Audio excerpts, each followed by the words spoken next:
santri orang Surabaya nyana ngamalkeun sholawat bae sholat Ibrahim di Surabaya, nyana nganterkeun dulurna zaman di Halim Perdana Kusuma. Begitu dulurna asup, nyana dia milu asup teu kadeulean ku penjaga, asup ka kapal, nyana dia milu asup ka kapal teu kadeulean eta mah geus ajin geus kana mah cicing tapi teu kadeulean, datang aman biasa, datang gajidah dan lain sebagainya ke Mekah teu kadeuleun.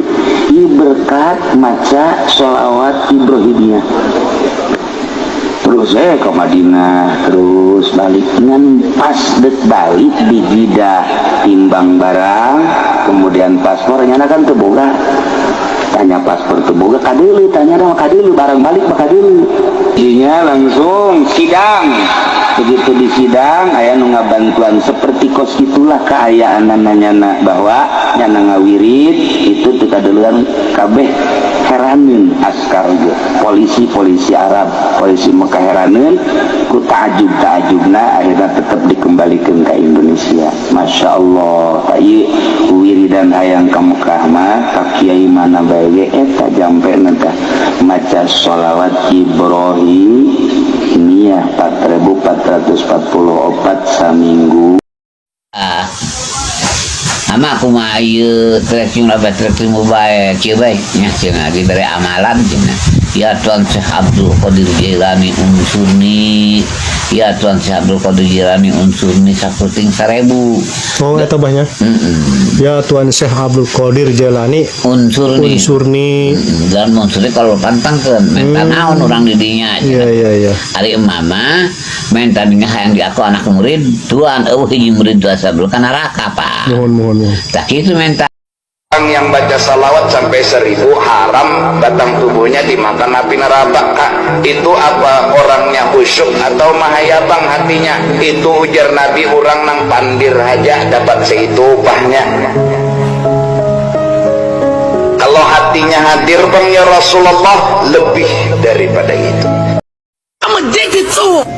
الصلاة على النبي بركة وهي مفتاح الوصول إلى الله أوصانا بها الله سبحانه وتعالى ونبي إن الله وملائكته يصلون على النبي يا أيها الذين آمنوا صلوا عليه وسلموا تسليما وكلمة وسلموا تسليما تشير إلى كثرة الصلاة عليه صلى الله عليه وسلم بالليل والنهار وكل عمل بين القبول والرد إلا الصلاة على النبي فإنها تقبل ولو من منافق.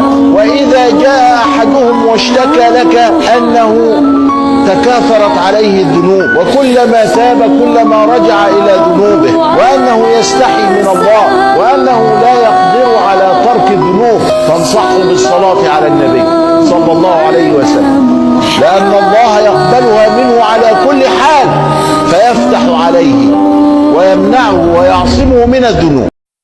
Kamu istighfar 10.000 kali. Istighfari dosa-dosamu, beres untuk urusan anak sama istrimu sama suamimu, beres. Karena tidak ada hal-hal yang hil-hil tadi itu, yang ruwet-ruwet tadi itu, kecuali karena kitanya punya sesuatu yang gak beres dengan Allah Subhanahu wa Ta'ala.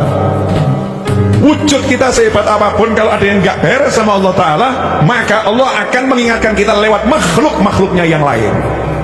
Makanya dikatakan siapa ngalami yang gak enak itu kan menghapus dosa. Makanya kalau kita pengen selesai masalah kita apapun, jangan nyalahin orang, nyalahin keadaan.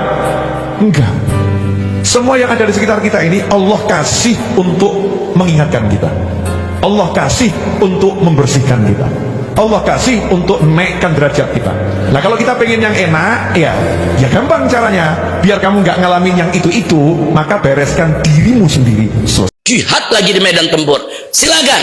Yang penting jangan lupa zikir, saudara. Karena zikir tuh bisa nenangin hati. Bahaya sekali orang kalau jihad nggak zikir, saudara. Loh kenapa? Dia kalau jihad dia nggak zikir, nanti hatinya kering. Nanti akhirnya dalam medan perang dia jadi ganas. Nanti kalau ganas dia bisa sembarangan ngebunuh orang, saudara. Nanti kalau sudah ganas dia bisa melanggar etika, akhlak dalam jihad. Hati-hati, saudara. Jihad juga ada akhlaknya. Jihad juga ada adabnya. Nggak boleh sembarangan membunuh. nggak boleh sembarangan membuat kerusakan. Nah itu bisa terjadi kalau jihad tidak diikuti dengan zikir. Tenangin hati zikir. Jadi kalau orang jihad, dia berani ke medan tempur, tapi hatinya tenang, zikir, dia nggak bakal melakukan pelanggaran di dalam jihadnya, saudara. Dia nggak bakal sembarangan membunuh orang. Alhamdulillah alamin. Nah kemudian berikutnya sebelum saya akhiri, saya ingin ingatkan semua di sini akan apa yang dinyatakan oleh Allah dalam Al-Quranul Karim.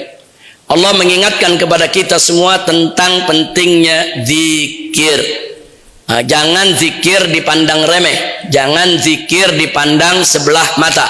Silakan Anda berjuang dengan cara apapun, Anda berdakwah, Anda berkhisbah, Anda berjihad, silakan. Tapi jangan pernah melupakan zikir, saudara. Jadi zikir ini harus selalu melekat, yaitu di dalam diri kita. Kenapa? Allah nyatakan dalam Al-Quranul Karim, faqala ta'ala, ala bidzikrillahi tatmainnul qulub. Ini pernyataan nggak sembarangan pernyataan. Ini syahadatun ilahiyah. Ini merupakan kesaksian dari Allah Subhanahu wa ta'ala, Tuhan kita semua. Jadi Allah menyatakan, ingat kata Allah, yang namanya zikir kepada Allah itu, saudara, tatmainnul qulub.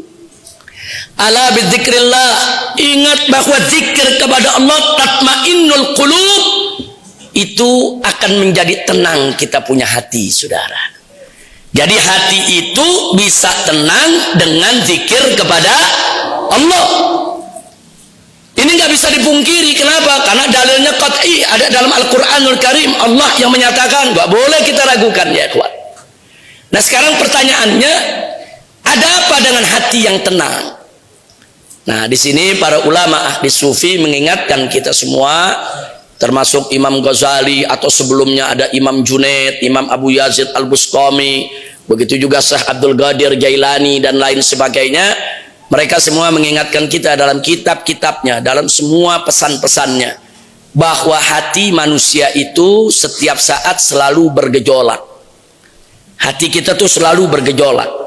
Makanya doa yang Nabi ajarkan kepada kita setiap ba'da sholat, jangan lupa baca, ya muqallibal qulub tsabbit qalbi ala dinik. Wahai yang membolak-balikan hati, mantapkanlah hatiku, yaitu di dalam agamamu. Karena memang hati manusia ini terbolak-terbalik terus. Hati manusia ini gejolaknya luar biasa, ya ikhwan. Nah para ulama-ulama sufi tadi mengingatkan kita, semakin bergejolaknya hati, maka sifat-sifat tercela akan subur tumbuh di hati kita.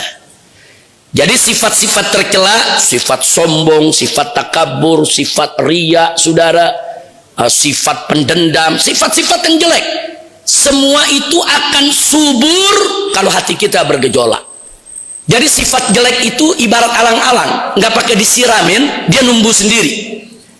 Alang-alang tuh nggak pakai disiram, numbuh sendiri. Alang-alang nggak pakai sebar bibit, numbuh sendiri. Alang-alang nggak pakai kita jaga, numbuh sendiri. Begitulah sifat jelek di dalam hati kita. Dia akan tumbuh sendiri. Nggak pakai ditanemin, nggak pakai dipelihara. Saudara, nggak pakai disiramin, dia tumbuh. Di mana dia tumbuh? Di lahan yang bergejolak. Jadi begitu hati kita bergejolak, maka sifat-sifat jelek akan tumbuh dengan sendirinya, bahkan akan subur di dalam diri manusia. Na'udzubillah min dzalik. Nah sekarang bagaimana supaya sifat-sifat jelek tadi tidak tumbuh dalam hati kita?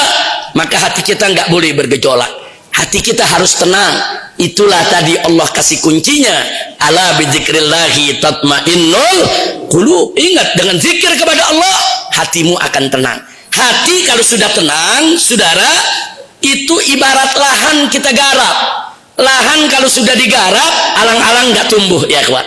Lahan kalau kita udah sebar bibit, kasih pupuk, kita sirami, kita jaga, alang-alang nggak tumbuh, ya kawan. Alang-alang nggak tumbuh. Yang tumbuh sesuai yang kita tanam, saudara. Kita tanam singkong, tumbuh singkong. Kita tanam cabai, tumbuh cabai, dan seterusnya. Begitu juga hati kita kalau sudah tenang, apa yang kita mau tanam? Sifat sabar, sifat berani, saudara, sifat tawadu, sifat apa saja dengan subur dia akan tumbuh dalam jiwa kita. Kalau jiwa kita sudah tenang. Nah, maka itu sekali lagi, jadi kenapa kita adakan zikir ini hari? Untuk menenangkan hati kita. Dengan zikir hati tenang. Kalau hati sudah tenang, kita bisa menyuburkan sifat-sifat yang terpuji, sifat-sifat yang baik yang akan tumbuh subur dalam hati kita, insya Allah. Makanya kalau ada anak-anak muda nanya, kenapa sih hati saya nggak pernah tenang? Kenapa sih saya kadang-kadang pengen berbuat jahat kepada orang? Jawabnya karena kurang zikir, saudara. Zikir yang banyak ya kawan. Kalau zikir, hati akan tenang.